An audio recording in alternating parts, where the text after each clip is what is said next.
നമ്മുടെ സമ്പത്തിനെ നാം നല്ല രീതിയിൽ ശ്രദ്ധിക്കേണ്ടതുണ്ട്.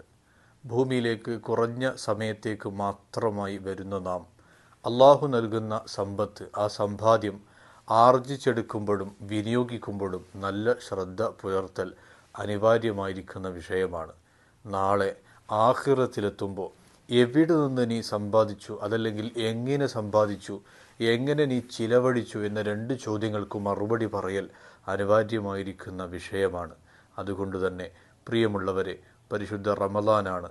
നാം ചിലവഴിക്കുമ്പോൾ അത് നന്മയ്ക്ക് വേണ്ടിയിട്ടായിരിക്കണം. സ്വതക്ക ചെയ്തുകൊണ്ടും മറ്റുള്ളവരെ സഹായിച്ചുകൊണ്ടും നമ്മുടെ സമ്പത്തിനെ നാം ശുദ്ധമാക്കേണ്ടതുണ്ട്. സക്കാത്തിൻ്റെ വിഷയം പ്രത്യേകം പറയേണ്ടതില്ല.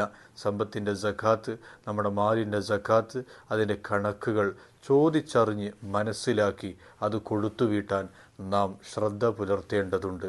അല്ലാതെ അനാവശ്യമായിരിക്കുന്ന വഴിയെ ആവശ്യമില്ലാതെ നാം സമ്പത്തിനെ ചിലവഴിച്ചു കഴിഞ്ഞാൽ പരിശുദ്ധ ഖുർആൻ ഓർമ്മപ്പെടുത്തുന്ന ഇന്നൽ മുബദ്ദിരീന കാനു ഇഖ്വാന ഷയാത്തീൻ, തീർച്ചയായും ദുർവ്യയം ചെയ്യുന്നവർ ഷെയ്ത്താൻ്റെ, പിശാചുക്കളുടെ സഹോദരന്മാരാണ് എന്ന കൂട്ടത്തിൽ നമ്മളും ഗണിക്കപ്പെടുന്നതാണ്.